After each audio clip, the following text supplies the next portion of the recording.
Bonjour à tous. Cette conférence sera en deux parties. C'est pas moi qui vais faire le gros du boulot. C'est notre jeune auteur, Pierre Joly, que vous allez découvrir. Donc, cette conférence va parler de la fameuse mouvance de la dissidence. Je vais commencer par en dire quelques mots. Pourquoi ? Je pense être autorisé pour parler du sujet. D'une part, parce que j'en ai observé à l'époque, au début des années 2000, le développement, enfin la naissance et le développement, et j'ai croisé, voire connu, la plupart des protagonistes du mouvement. Et dans mon bouquin Croisade cognitive, j'ai écrit un certain nombre de choses d'ailleurs à ce sujet. Alors, il faut bien distinguer deux notions totalement différentes. Ce que j'appelle la nouvelle opinion publique de la dissidence. Qu'est-ce que j'appelle la nouvelle opinion publique ? C'est très simple. C'est l'opinion publique qui est née sur Internet et qui, d'un point de vue formel en tout cas, prétend rejeter le gauchisme. Donc c'est extrêmement large comme spectre, il n'y a pas de cohérence idéologique puisque ça va de valeurs actuelles au site démocratie participative. Il y en a qui font semblant de ne pas connaître démocratie participative. Mais... Bref. Donc la dissidence, c'est un spectre extrêmement large. La nouvelle opinion publique, c'est un spectre extrêmement large. La dissidence, c'est une fraction de la nouvelle opinion publique. Et qu'est-ce que c'est, en substance ? C'est le réseau médiatique et commercial qui est né. Le démon n'a pas envie que les propos soient tenus. Qui est né. Donc, je vous disais, la dissidence, c'est le binôme. C'est le binôme Soral-Dieudonné. Voilà. Et c'est tout le réseau médiatique et commercial qui est né autour de ce binôme et qui a adopté l'idéologie conspirationniste. Je vais m'expliquer dans quelques instants sur cette notion. Alors, cette nouvelle opinion publique, à la base, c'est une réaction saine. C'est une réaction contre la télévision, contre la toute-puissance de la télévision, qui avait atteint une puissance cognitive monumentale dans les années 2000. Et d'ailleurs, le sommet du totalitarisme en France, c'est le 21 avril 2002. Voilà. Il y a eu des restes de ça avec le Covid, mais là, on était vraiment au sommet du totalitarisme. Donc, pendant cette période du début des années 2000, il y a quand même une partie de la population qui s'aperçoit qu'il y a un schisme entre le discours du pouvoir et la réalité. Exemple, l'immigration, chance pour la France. Quand vous vivez en Île-de-France, bon, c'est assez dur à plaider, quoi. Voilà. Donc, cette nouvelle opinion publique naît de ce constat. Et il y a un besoin de réinformation qui naît dans la société. Et à l'époque, il y a des blogs très connus qui existent encore, qui se sont créés. Donc, il y a près de 20 ans maintenant. Je pense par exemple à F de Souche ou le Salon Beige. Voilà. Donc, la dissidence, elle, a commencé à coaguler autour des années 2005, 2006, 2007. Et concrètement, il y a des personnes qui se sont rapprochées officiellement ou officieusement d'Alain Soral. Donc c'est un spectre, encore une fois, très large, des profils idéologiques très différents. Donc ça passe par Étienne Chouard, par Pierre Jovanovic, par Pierre Hélard, un petit peu par François Asselineau malgré tout. Voilà, donc toute une série de personnalités. Et au début, cette dissidence était animée de choses plutôt saines, puisque ce que recherchaient les individus, c'était de déconstruire un discours institutionnel dont on sentait qu'il ne corroborait pas le réel. Voilà. Mais, et aussi, j'ajoute une chose, c'est que cette dissidence, pendant plusieurs années, a été une locomotive médiatique pour justement la nouvelle opinion publique. Bon. Mais à partir des années 2010, il y a eu un basculement dans le conspirationnisme. Et là, on va s'expliquer sur le sens des mots, parce que comme le système l'emploie, il faut bien avoir les idées claires sur ce qu'il recouvre. Je fais une distinction entre le complotisme et le conspirationnisme. Le complotisme, c'est le mot que le système emploie pour dénigrer, pour lancer l'anathème sur les individus qui rejettent tout ou partie de l'idéologie dominante. Je vous donne un exemple que je connais bien, c'est celui de votre serviteur. Rudi Reichstadt est passé à France Info il y a quelques semaines et il m'a fait grief d'avoir dit que Jean-Paul Ier s'était fait liquider, quoi. Voilà. Ce qui est évident quand on lit les ouvrages qui plaident le contraire, tellement ils sont de médiocre qualité. Bref. Et aussi, il m'a dit, mais Abosi, faut voir d'où il parle. Il a remis en cause l'innocence du capitaine Dreyfus. Ben, je réponds à Rudi Reichstadt que c'est pas de ma faute si le dossier est accablant. Voilà. Donc ce n'est pas moi qui ai créé les pièces du dossier et tout le reste. Bon, passons. Donc le complotisme, c'est quand vous déviez de la ligne du parti. Voilà. On appelait ça le déviationnisme en Union soviétique. Donc quand quand vous commettez le péché de déviationnisme par rapport à l'idéologie des droits de l'homme, on vous colle l'étiquette de complotisme. Le conspirationnisme, c'est autre chose. Qu'est-ce que c'est? À l'instar du marxisme et de la lutte des classes, qui est une grille de lecture unique du réel, c'est-à-dire la lutte des classes est censée expliquer tout le cours de l'histoire. Le conspirationnisme, c'est la même chose. C'est-à-dire qu'on part du principe qu'il y a un complot qui contrôle tout le monde et qui dirige la marche du siècle. Et ce complot arrive à imposer à des peuples innocents des choses auxquelles ils n'adhèrent pas. Cette vision du monde est une imposture, pour deux raisons. Déjà, premièrement, l'Église ne l'enseigne pas. Ça devrait faire réfléchir les personnes qui se disent catholiques. Et deuxièmement, il faut être extrêmement candide pour croire que nos élites sont une espèce de bulle qui sont sans rapport aucun avec le peuple. Il y a toujours eu et il y aura toujours des interactions et des influences communes entre l'un et l'autre. On va illustrer ça avec la situation actuelle. Ça a échappé à personne. Le pouvoir, depuis plusieurs années, fait une énorme propagande homosexuelle. Surtout quand on vit à Paris, vous ne pouvez pas échapper, c'est pas possible. Bon. Il y a des sphères de la société qui adhèrent, les générations boomerisées, tiktokisées, etc.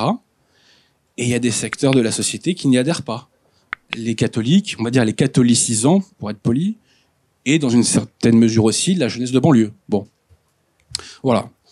On a le mot de la fin hein, face à la propagande. C'est-à-dire que si on n'a pas envie d'y adhérer, on n'y adhère pas. Hein. Bon. On l'a vu avec le Covid d'ailleurs. Bon. Et à l'inverse, dans la société entre guillemets française, il s'est développé ces dernières années en France, malgré nous, la culture dite wesh. Ça vient pas du pouvoir, ça vient du bas, si j'ose dire, et ça s'est imposé à une partie de nos élites qui l'ont récupéré. On se rappelle de Aya Nakamura, par exemple, à la cérémonie des JO. Voyez. Donc il y a des influences respectives entre le pouvoir et le peuple. Et le peuple, avant d'être victime, est complice. On va prendre un autre exemple, qui est l'avortement. Bon. L'avortement, on voit que le pouvoir, depuis des décennies, non seulement l'autorise, mais fait une propagande monumentale pour l'encourager. C'est devenu une valeur positive, l'avortement. D'où d'ailleurs le fait qu'on a mis Simone Veil au Panthéon. Bon. Le pouvoir a sa part de faute. Mais, pardon, chaque année en France, il y a 230 000 avortements. Bah donc ça veut dire qu'il y a 230 000 femmes qui sont d'accord. Et ça veut dire qu'il y a un nombre de médecins qui est d'accord pour le pratiquer qui est aussi extrêmement élevé. Donc, il y a le peuple partage la responsabilité du pouvoir. À Paris, devant le ministère de la Santé, il y a une affiche gigantesque. Avorter est un droit. Voilà. Avorter est un droit. Non, avorter c'est tuer. Voilà. Donc si vous n'êtes pas content, vous relisez Casticonobi de Pie XII, il va vous l'expliquer. J'étais à TV Liberté il y a quelques semaines, et bon, je me dis bon, si j'y vais, il faut lâcher quand même 2-3 petites billes, quoi. Vous voyez. Et on n'a pas beaucoup le temps forcément de développer des propos. Donc je dis l'avortement est un assassinat. Donc j'avais face à moi des gens qui se disent catholiques. Vous voyez. Comment on peut dire ça aujourd'hui? Et je dis, bah oui, c'est comme ça, c'est l'enseignement de l'Église. Si vous n'êtes pas content, c'est pareil en fait. Voilà, on vous demande pas votre avis. Donc l'avortement, c'est un assassinat. Point. Voilà. Et si on mettait ça dans la tête des gens, peut-être qu'il y a moins de personnes qui y s'adressent, si je puis dire. Voilà. Donc, peuple et élite partagent la responsabilité du cours des événements. Vous savez, pendant le Covid, je confesse publiquement, il m'arrivait parfois dans le métro de mettre mal mon masque, parce qu'au bout d'un moment, on avait un peu plein le dos, quoi. Donc je le mettais mal. C'était pas Claude Schwab qui venait c'était pas des policiers qui venaient me réprimander. C'était des boomers. C'était des boomers, voilà, qui étaient très contents. Ils appliquaient leur credo. Voilà, il y avait la religion télévisuelle en l'espèce covidique. Ils appliquaient leur credo et ils étaient très heureux de le faire, de collaborer. Vous voyez, bon. Donc, il n'y a pas d'opposition absolue entre les élites et le peuple, et on ne peut pas emmener le peuple là où il ne veut pas aller au final. Voilà. Les peuples valident au final là où on va, et parfois même précèdent les élites. Hein. Alors cette dissidence, malheureusement, est devenue totalement anticatholique au fil des années. Je vais vous prendre 3 exemples. Le premier, c'est l'année dernière. J'ai débattu avec Sébastien Trégeot, dit Monsieur K. ancien bras droit d'Alain Soral. On a débattu sur la question de la vacance du siège. Il a défendu la secte moderniste. Et il était très heureux de m'opposer qu'il allait aux pseudomesses montiniennes. Très heureux. Tout en incitant les gens à la fin à éventuellement aller, s'ils sont pas d'accord avec Bergoglio, vous pouvez aller chez les schismatiques orientaux. Bon, on appréciera la cohérence. Voilà. Donc, et suite à ce débat d'ailleurs, charité conciliaire oblige, Sébastien, que je connais depuis très longtemps, m'a couvert d'injures, de calomnies sur les réseaux sociaux. Donc, dédicace à toi, Sébastien. Voilà. C'est intéressant de voir les effets de la charité conciliaire quand même. Le deuxième exemple, qui est plus récent, c'est Pierre Hillard, malheureusement, qui a dit que les sédévacantistes étaient des Martin Luther.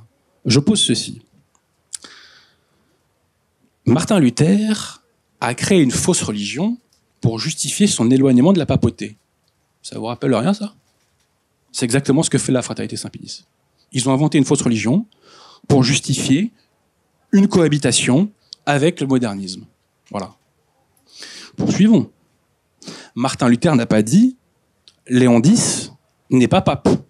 Et pour l'affirmer, je me fonde sur le magistère de l'Église. » Non. Martin Luther a dit « Léon X est un antéchrist. » Il n'y a pas quelqu'un qui a dit Jean-Paul II est un antéchrist? Un certain Monseigneur Lefebvre. Donc là, il y a une inversion accusatoire. Voyez. Soyons très clairs, je ne dis pas Monseigneur Lefebvre égale Martin Luther. Ça serait méchant et malhonnête que de le dire.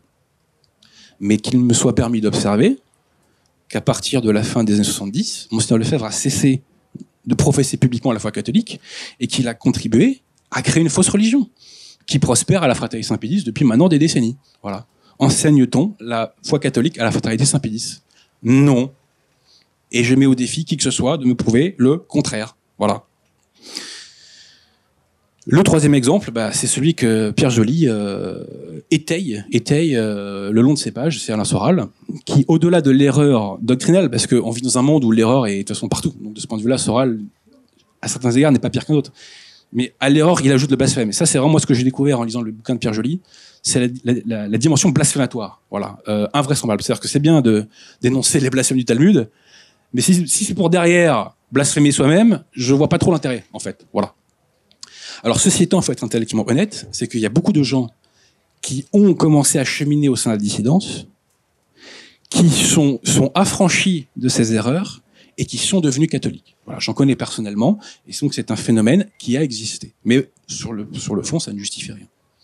Et alors, pour conclure, je dirais simplement que la dissidence est un immense gâchis. Pourquoi? Déjà, premièrement, parce que le dissident de base, aujourd'hui, est devenu aussi crédule que le téléspectateur de base. Cette crédulité ne s'applique pas sur les mêmes objets, mais au final, c'est la même sécession avec le réel. Je pense à l'affaire Brigitte, par exemple. Bon. Deuxième gâchis, si Alain Soral et ses lieutenants, officiels et officieux, s'étaient convertis au catholicisme, il y aurait eu des milliers et des milliers et des milliers et des milliers de conversions. Voilà. Donc c'est vraiment dramatique qu'ils ne se soient pas convertis. Ils avaient le choix entre le conspirationnisme et le catholicisme. Ils n'ont pas choisi le catholicisme, mais maintenant ils le combattent. C'est malheureux. Voilà. Le tout est de ne pas en être dupe. Et ma foi, nous pouvons prier pour leur conversion. Je vous remercie. Donc, maintenant, je vais céder la parole à Pierre Joly, donc, qui est un jeune auteur, courageux, qui a fait maintenant, c'est votre troisième livre, cher ami. Déjà, donc je recommande d'ailleurs le précédent, et notamment sur l'histoire de Monseigneur Tuc, qui est absolument passionnant. Et c'est un travail qui est en langue française. À ma connaissance, je vais pu me tromper, mais à ma connaissance, qui n'avait pas été fait, c'est absolument passionnant. Et ma foi, ça réfute beaucoup de calomnies. Bon. Alors d'abord, mon cher Pierre Joly, pourquoi avoir écrit cet ouvrage? Je dirais que ce livre a été pour moi une sorte d'examen de conscience, puisque après avoir écrit un premier livre sur Bergoglio et un deuxième livre contre Vatican II, afin d'expliquer pourquoi j'ai quitté la secte conciliaire, je voulais en écrire un troisième sur la dissidence, afin d'expliquer pourquoi je me suis trompé en soutenant cette mouvance pendant presque 3 ans environ. C'était aussi l'occasion pour moi d'exposer toutes les fausses doctrines auxquelles je croyais il y a environ 10 ans. Donc ça m'a permis de faire un mea culpa de ce côté-là. Avec le recul, j'ai fini par comprendre que le fait d'avoir pris mes distances avec ER a été une étape décisive dans mon processus de conversion au catholicisme. Parce que, contrairement à ce que peuvent croire certaines personnes, malheureusement, Soral n'a pas commencé à cracher sur la religion catholique en 2025. En lisant quelques-uns de ses ouvrages, j'ai pu moi-même découvrir un certain nombre de réflexions assez immondes sur le Christ, les prêtres et l'Église aussi. Même si j'étais pas encore catholique à cette époque-là, leur lecture a eu pour moi l'effet d'un déclic. Au final, je me suis rendu compte que le Nouveau Testament était très très éloigné des valeurs véhiculées par égalité et réconciliation. Alors vous avez mal tourné à une époque, je crois. Hein. Vous avez eu des relations avec la dissidence, non? Les relations que j'ai eues avec la Je dénonce. Les relations que j'ai eues avec la dissidence étaient surtout virtuelles, puisque Dieu merci. J'ai jamais participé à aucun événement organisé par ER. En revanche, j'ai acheté pas mal de bouquins sur contre-culture et vers 2015, j'avais souscrit à un abonnement annuel pour être adhérent chez ER, mais je n'ai pas renouvelé cet abonnement. Oui.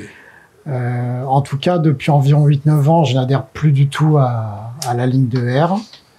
Et donc du coup, par conséquent, j'ai cessé de soutenir financièrement cette confession publique de l'auteur, quand même. ER, elle a l'humilité, quand même. Hein. Oui. Ouais.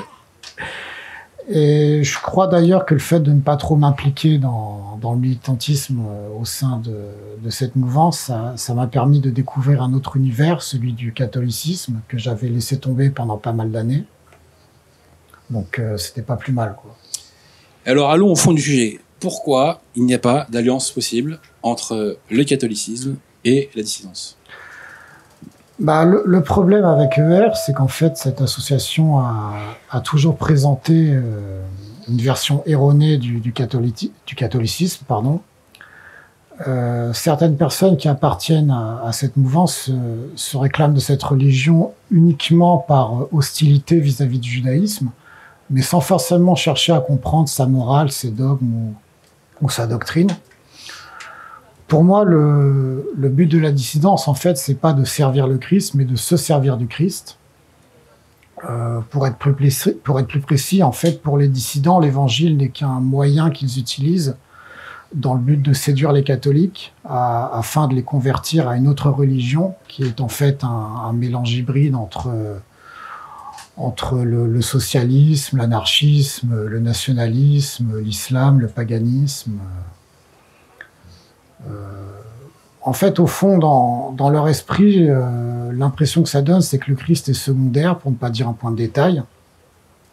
Ce que j'ai remarqué, c'est que depuis des années, le président de ER a tenté en vain de dissimuler son antichristianisme pour essayer de se démarquer de la nouvelle droite. L'argent des catholiques n'a pas d'odeur aussi. Hein, donc, ouais. Je pense qu'il y a un petit lien de causalité ici. Mais le problème, c'est que quand on est célinien ou évolien, il est toujours assez difficile de cacher son mépris pour la religion chrétienne. Tôt ou tard, cette hostilité envers la foi catholique, elle finit forcément par éclater. Le problème aussi, c'est que Soral a toujours eu un discours contradictoire vis-à-vis de la religion catholique. Tantôt, il parle de refaire du catholicisme une religion d'État pour faire plaisir aux tradis. Tantôt, il assimile la foi catholique à de la sorcellerie pour faire plaisir aux anticléricaux. Donc, dans ces conditions, il est absolument impossible de lui faire confiance. De toute façon, une expérience que je conseille de faire, il suffit d'aller faire un tour sur l'espace commentaire de certaines pages du site internet d'Égalité et Réconciliation pour se rendre compte que les soraliens n'ont pas vraiment d'estime pour l'Église catholique et son histoire. En fait, l'union sacrée que propose Soral, c'est un peu l'alliance de la carpe et du lapin. Elle repose en partie sur de l'hypocrisie et des faux-semblants. Pourtant, le Nouveau Testament avait fixé une règle assez claire concernant l'attitude que les catholiques doivent adopter à l'égard des ennemis de leur religion. Par exemple, dans le premier chapitre de sa deuxième épître, au verset 9 à 11, l'apôtre Saint Jean écrivait ceci. « Quiconque se retire et ne demeure point dans la doctrine du Christ ne possède point Dieu.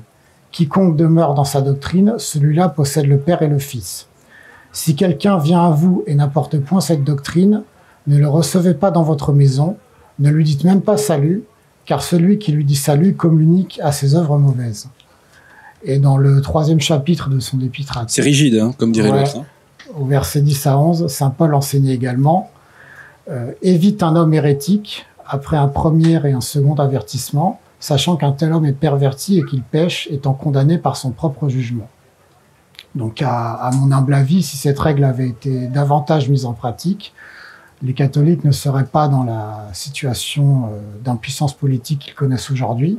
Parce qu'aujourd'hui, politiquement, certains catholiques sont relativement dépendants de gens qui ne le sont pas, justement. À mon avis, il faut aussi se méfier de tous ces charlatans qui parlent de religion uniquement pour défendre des convictions qui sont étrangères à la doctrine du Christ. Alors moi, je pose une petite question. Enfin, il y a beaucoup de gens, je pense, qui se posent la question. C'est que si on attaque la dissidence, au fond, c'est qu'on est plus ou moins payé par le Mossad. Enfin, un truc dans le genre, non? Non, absolument pas. Vous êtes sûr Non. Moi, j'ai rien reçu, moi, en tout cas. Moi. J'attends les vérins, mais il n'y a rien qui arrive.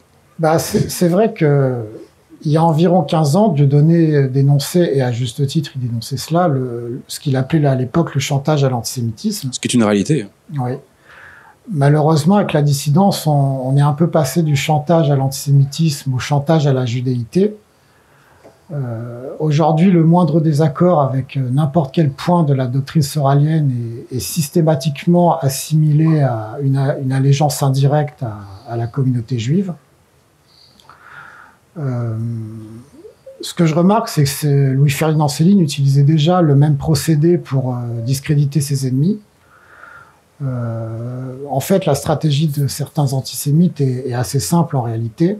Elle consiste à enjuiver leurs adversaires de manière totalement arbitraire, quitte à leur inventer une vie. C'est pour ça qu'aujourd'hui, il est devenu quasiment impossible de discuter avec un soralien sans être soupçonné d'être de confession juive. Ce qui est assez ironique aujourd'hui, c'est que ce chantage à la judéité est en train de se retourner contre ER, puisque de par son soutien inconditionnel à Donald Trump et à Vladimir Poutine, ER s'est mis à dos une certaine partie du milieu nationaliste, qui était sans doute un peu agacé par une certaine proximité entre ces deux chefs d'État et la communauté Lubavitch. Il faut tout de même rappeler que l'un des membres les plus connus de cette dynastie, à savoir le rabbin Schneerson, n'a pas hésité à assimiler le catholicisme à une maladie mentale. On se demande bien pourquoi Pierre Jovanovic a témoigné son admiration pour ce sinistre personnage. Mais pour revenir à la question, en tout cas, ma critique de la ligne de R ne vise pas à défendre la cause juive, mais simplement à signaler et à condamner tout ce que, dans le programme de cette association, j'ai pu constater de contraire à la doctrine catholique. Et sur ce point, sincèrement, je ne vois pas quel intérêt peuvent avoir des gens qui se prétendent catholiques à collaborer avec une association qui garde dans son programme des idées, des maximes et des pratiques qui sont totalement inconciliables avec le catholicisme. Et alors du coup, quel sujet vous abordez dans le bouquin, là, dites-nous? Alors, dans mon livre... Livre très riche en références, je tiens à le signaler. Hein. Ouais, dans mon livre, le premier chapitre traite de l'influence de l'anticléricalisme au sein du milieu nationaliste. Le second chapitre aborde la question du rapport à la violence dans la religion catholique. Le troisième chapitre est consacré aux liens qui existent entre le catholicisme et le patriotisme. Ce chapitre tentera notamment de répondre à une question fondamentale, à savoir quelle est la place de la nation dans la religion catholique. Le quatrième chapitre abordera la question de la rupture entre le paganisme grec et le christianisme. Par ailleurs, il y aura également un chapitre sur les relations entre la foi et la raison, un chapitre sur le socialisme, un chapitre sur le révisionnisme, un chapitre sur le marcionisme aussi, un autre chapitre sur le statut des Juifs dans la doctrine de l'Église, un chapitre sur Louis-Ferdinand Céline également. Que je recommande particulièrement. J'ai appris énormément de choses. Non, vraiment, ça c'est un des grands apports de ce bouquin. Et 2 chapitres sur l'islam. Après, pour le reste, j'en dirai pas plus. Oui. Non, mais ouvrage, je vous disais, très riche en références. Et effectivement, en fait, Céline, je m'aperçois qu'on le connaît pas, quoi. Donc, à titre personnel, j'ai toujours trouvé qu'il était surcoté sur le plan du style, parce que point d'exclamation, 3 petits points. Moi, personnellement, je trouve ça indigeste. Mais là, c'est vraiment au niveau du fond, il y a objectivement des délires, quoi. C'est, mais vraiment, hein. Rappelez-vous, il y avait l'histoire du sosie là. C'est quoi l'histoire du sosie avec Céline? Rappelez-moi là. Oui, en fait, il était persuadé que après sa mort, Hitler avait été remplacé par un sosie juif. Non, c'était pas après sa mort. C'était alors qu'il n'était pas encore mort. Oui, parce qu'en fait, il croyait qu'Hitler était mort en février 1944, alors qu'en fait, il est mort dans son bunker en 1945. Quoi. Voilà, et donc il pensait qu'il était remplacé par un juif, quoi. C'est ça. Bon, bref. Ouais. Et alors, pour conclure, en quoi ce bouquin est-il d'actualité, mon cher Pierre Joly? Dites-moi. Je dirais que ce livre permet de réactualiser un certain nombre de problématiques qui semblaient avoir disparu du débat public. Généralement, les ennemis de l'Église rivalisent d'habileté pour travestir sa doctrine en lui faisant dire ce qu'elle n'a jamais enseigné. Au fond, j'ai surtout écrit ce livre pour défendre l'honneur de la religion catholique, que j'estime avoir été salie par la dissidence, qui ces dernières années n'a eu de cesse de mentir à son sujet. Aujourd'hui, je pense que la dissidence doit faire un choix. Soit elle se convertit, soit elle assume ouvertement son anticatholicisme. Mais dans tous les cas, il va falloir qu'elle cesse de prendre les catholiques pour des imbéciles. Et son propre public pour des imbéciles aussi. Oui. Merci, cher ami. Et vraiment, je vous invite à découvrir son bouquin. Donc Pierre, c'est un jeune auteur. Et comme je dis, livre très très riche en références. Vraiment, moi j'apprends beaucoup de choses en le lisant. Et effectivement, ce que vous relevez dans votre bouquin, c'est que beaucoup d'erreurs qu'on croyait totalement disparues dans les oubliettes de l'histoire ont été ressuscitées en fait par la dissidence. Quoi. Voilà. Donc voilà, merci mon cher Pierre. Je vous en prie.